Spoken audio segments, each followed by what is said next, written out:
Welcome back to another edition. I'm going to talk on something I don't think I've talked on before. And it is a concept that originally came from motivational interviewing. The name of the author escapes me right now. Good evidence that these talks aren't scripted, right? The other resource is a book that I can remember the authors because it's called Facilitating Financial Health. It was a book that I co-authored with Brad and Ted Klontz. And this is the concept. I actually don't think these words are used in Facilitating Financial Health, but it's something that we've commonly said, is that when you meet resistance, you're moving too fast. And I'm framing this in the context of someone that you're talking to, and that someone where maybe you have just given them some advice. And if a person is in the action stage, which comes from the stages of change by Prochaska, which are pre-contemplative, meaning I don't even know that there's an issue, to contemplative in that, okay, I'm accepting there could be an issue, I'm kind of aware of this, to preparation to change, to the action stage where we really change, to the relapse stage, which is normal in any change, and then to the final stage of this becoming a new behavior. Those are the stages of change. And when we hit resistance in somebody, in other words, if we give advice and the person follows the advice, they were in the action stage. They were ready to take action.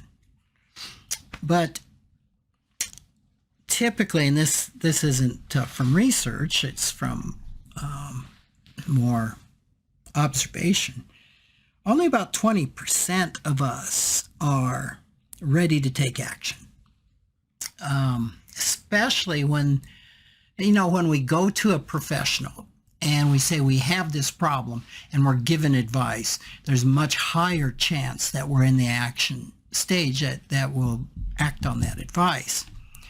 But if we're given advice when the professional looks at one thing and says, well, here's my advice here, but I see something else here, and you might consider doing this, that's where we have a much higher chance of being resistant, of not being in the action phase. And I know it's a common misperception that people who seek financial advice or financial therapy or a professional of any kind, that when they get the advice, they're going to do it. This is more of a misconception on the professional's side. I run into this all the time with my students at Golden Gate University, which sometimes are just like, it's so hard to believe. You mean people will come to me for advice, and when I give them the advice, they won't do it? Yeah, I'm going to suggest that happens more time than not. And, often what the professional is hoping for is that they'll give this advice. The client will just express gratitude for the professional's wisdom and write them a big check. So I'm suggesting that's wishful or magical thinking. Now, what is common is that the professional will probably write the check. Or not the professional, the client will probably write the check. But it is super common for the client to resist the advice rather than embrace it. And resistance can be seen in the actions of a client becoming argumentative, or they interrupt the professional with a but this or but that, and really don't take time to hear what the professional is saying. They may become just very dismissive of the advice. Well, this is why it's not going to work, and this is why I've tried that before, and et cetera, et cetera, et cetera. On the other hand, the client could be very agreeable to the advice. Their heads could be nodding. They could say, thanks for that. Yeah, I'll go do that. And then when you get together again, the client has failed to take any action. They may have even forgotten what the advice was. So that is so common. Now, oftentimes the professional's response to the client's resistance, it can be manifold, but one is that they can assume they have not clearly communicated their ideas and decide to take another approach, another tact, or often they'll become more direct and confrontational. I'm reminded, I was in France and I was in a shop. I think maybe it was a cheese shop or something. And some Americans came in and they said, I'd like some cheddar cheese, please. And the Frenchman behind the counter was like, je ne comprends pas, saying, I don't understand what you're saying. And the Americans, in a louder voice, said, I would like some cheddar cheese. And the Frenchman was like, I don't know what you're saying. Of course, he said that in French. And the response was this: I would like some cheddar cheese. Now, they just ratcheted up the tone and tenor of their voice using the same words, thinking that was going to help the non-English speaking Frenchman to understand. So this is kind of a similar approach that a professional can use when a client becomes resistant. They can just say the same thing. They could say it louder. They could say it more directly and more confrontationally. Well, rather than the client hearing them, just like the French cheese guy, this can lead to an escalation where the client becomes more resistant and the advisor becomes more direct or confrontational, and the client is even more resistant, defending and going through why they disagree with the action. And it can just become a cycle, right? Increasing resistance, increasing confrontation.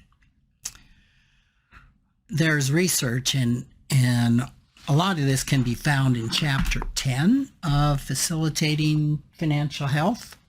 So I'm not going to give you the sites, but there's research that shows that client resistance triggers more confrontational behavior in the professional. This is normal. and that the confrontation from the professional actually fuels more resistance. All of this decreases the likelihood of meaningful change, or that the client's going to act on the advice. So as a result, a lot of financial professionals at this point will label the clients as difficult. There's all sorts of reactions that they could take to that, but sometimes they will even suggest that they are not a good fit with the client, which is actually true, and refer them out to another. Probably worse is that they recede or are locked in some type of unspoken conflict with the client that can go on for months and years. Well, the truth is that there are no difficult clients. There are only professionals who have exhausted their approaches and run out of tools. Now, this is not said in a shaming way. A lot of professionals don't want to take the time and effort and do the personal interior work that it takes to be with clients that are resistant. Resistance can really trigger the professionals, trigger them emotionally. We call that countertransference, where they can trigger within the professional some area that the professional hasn't done a lot of emotional work around. Maybe the resistance triggers the professionals need to be heard. When the advice is triggering the clients need to be heard. So it does to be with clients that are not in the action stage really requires some inner work, some emotional work on behalf of the professional. So, and another thing, and I didn't really mean to get into this, but just giving advice itself is often not helpful. And I know that always comes as a surprise to professionals that are like, wait a minute, Rick, the client's coming to me for advice. Well, while that's true, it is the way and the timing that the advice is given that is key. Advice does not have to be demanding or direct. It can be done in a way like, well, would you like some feedback around that? Or would you like to know what other clients I've had have done in this situation? Or if I was you and I'm not you, this might be something I would try.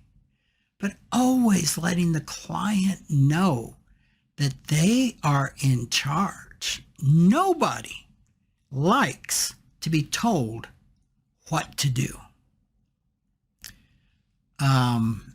Resistance is just so normal.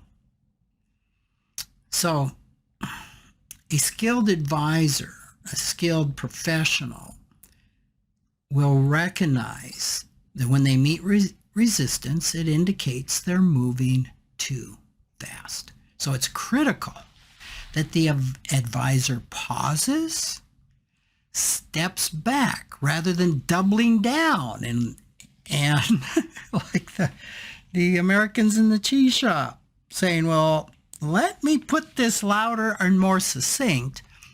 They pause, step back, and understand, okay, in this moment, the client doesn't feel heard. I am moving too fast.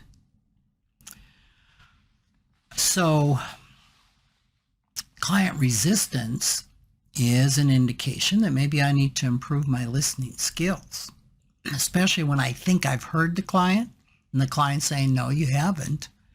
It doesn't really matter what we think. The client is saying, I don't feel heard. So we need to improve our listening skills so that a client does feel truly understood. And it's hard for a professional to improve listening or to listen deeply when they themselves are triggered, when it's bringing up difficult emotions and past traumas that even the professional may not be aware of. So, to those of you listening who are clients and not professionals, I want to say this, that resistance to advice is nothing to be ashamed of. It is natural and normal. According to Facilitating Financial Health, in it, we write that our subconscious brain, which hasn't received a significant update in thousands of years, is wired to resist change. Our brain tends to overvalue the status quo. Our brain tends to underestimate the potential benefits of change. All right, so that's kind of normal. Well, why? Why are we so resistant? Why are we so acceptant of the status quo and not recognizing perhaps the benefits to change, especially in the manner that's been suggested? I mean, sometimes I just want to take a pill. I remember when I was in group therapy, the therapist would say, what do you need? And I would say, I have no clue what I need. Finally, I get so frustrated. I said, why don't you invent a pill so I could take it and then I would know what I need? So oftentimes the path to change, we hope that it's far easier or a completely different path than what's being suggested. Why might that be? Well, it could be that I might want to avoid uncomfortable emotions that arise because of the suggested solution. It could be that I want to avoid unresolved painful experiences. So in IFS speak, we're talking about those exiled parts of ourselves that have unfinished business. They were wounded, oftentimes at a young age, and protective parts of us have said we're not going there. And so they become walled off. And when those are hit, it's a trigger. It can bring up immediate resistance from the protector. It's the protective part of us that is resistant because we don't want the system to be overwhelmed by this pain or trauma. So this is why it's important for financial professionals to obtain the skills necessary to facilitate financial change. And for the professional to obtain those skills is going to mean that they look inward to themselves to facilitate their own change, to visit their own unresolved issues. And I know that's completely counter to what most financial professionals would hope for, and that is, well, come on, can I just learn the techniques? Do I really have to turn myself inside out? And of course, you know the answer. I've said this before, that a professional can only take a client as far as they've taken themselves. Okay, so to you listening that are clients and not professionals, it's equally important for you as a client to know what's happening within yourself. Why? Well, there are a lot more inexperienced professionals who will focus on demanding change, on giving more advice, on getting more confrontational than those who understand the dynamic and will back up and help facilitate the change within you. So you may have to deal with this type of professional, recognizing this within yourself so you can know what to ask for, what you need. So by understanding your own internal dynamics as a client can really be valuable. So when you notice resistance within yourself, wow, that professional just said this, I can just feel my walls going up. I can feel all the excuses and the buts. I see this resistance within myself. It's an indication that the professional is moving too fast, right? You may not even hear what's going to come after that. You're just aware of this resistance. So this is an opportunity to get curious about yourself. This can happen, and we've talked about this before, when somebody says something and you feel a flash of anger, okay? That person has not made you feel anything.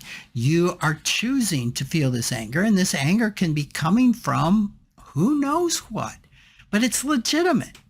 It's legitimate that a person is feeling anger, and you don't have to know the reason. So in similar manner, when you feel resistance, it probably is an indication you haven't heard, but you don't need to know the reason that you're feeling resistance. It's enough to know that you're feeling resistance. And when that happens, it's an opportunity for you to let the facilitator know, the professional know, that you need to stop, that they need to stop. That you're just not in a place to hear more advice on this particular topic. That you're feeling some resistance and you're curious about that, right? If you just tell them, I'm feeling resistance to what you're saying, they may take this as, oh, I've done something wrong. I need to, and the way they go into the loop of reframing it or doubling down. So let them know that I am having resistance and I'm really curious about this choice to be feeling this resistance. It's nothing that you have done, but I'm curious about this. Could you help me just kind of process this as to why? Because I don't even understand why I'm feeling this resistance. I'm just feeling it. Okay? If the advisor has some skills, they can stop and kind of help you hang out with this or process it. Now, the chances are that this advisor doesn't have those skills because you're having to do this for yourself. So you may need to pause the entire discussion and bookmark it or say, let me go think about that and maybe we can address it next time. Or just put a pause, put a bookmark in this. And then for you to go and to take some time to process for yourself. And there's a number of ways to process. If you're a meditator, you can choose meditation to see what's coming up. If you're an IFS person, you can do some parts meditation. And I don't know if I've said this before. I'm trying to find the book. The Daily Parts Meditation Practice by Michelle Glass is a great book to help you facilitate your own process of getting clear with the parts of yourself. Another thing that can be very helpful is journaling. So just taking some time to get clear as to where your resistance is coming from. Another thing you can do is to get support from a trusted friend. Let them be a sounding board. It will be important to have a friend that's non-judgmental and not into giving advice or solutions. And of course, a financial therapist could help, or even a psychotherapist. So with this, you can potentially get enough clarity to go back to the professional and ask more of what you need, or ask more questions, or even clear it up, or come up with some different solutions that work for you. So the bottom line of all this is it's really crucial to be sensitive and aware of instances when someone resists your advice. And this can be just in general, right? You don't even have to be a financial professional, right? When you give suggestions and you get resistance, that's something to pay attention to. It's also equally important to pay attention to that resistance within yourself when someone is giving you advice. When resistance is there, it's a clear sign that someone in the conversation is moving too fast. And it's essential to either ask for space for yourself to step back, or as the advice giver, to recognize, whoops, I am moving too fast, and to slow everything down. This is a case where going slower means ultimately going faster. The goal is typically to change in a manner that provides a solution to the problem when we're stuck. And barreling on when we have huge amount of resistance coming at us or coming up within us is not going to be successful. So I hope this was helpful. And if you want to know more, Chapter 10 of Facilitating Financial Health will go into this a little deeper and give you some more ideas. You can also read Motivational Interviewing. Honestly, I've never read it. I was actually, it was suggested to me I don't read it because it's a heavy read. So I guess what you could say is I've taken the cliff notes from it, and we try to make it digestible in facilitating financial health. Okay, thank you for joining me, and take care, and I look forward to being with you next week.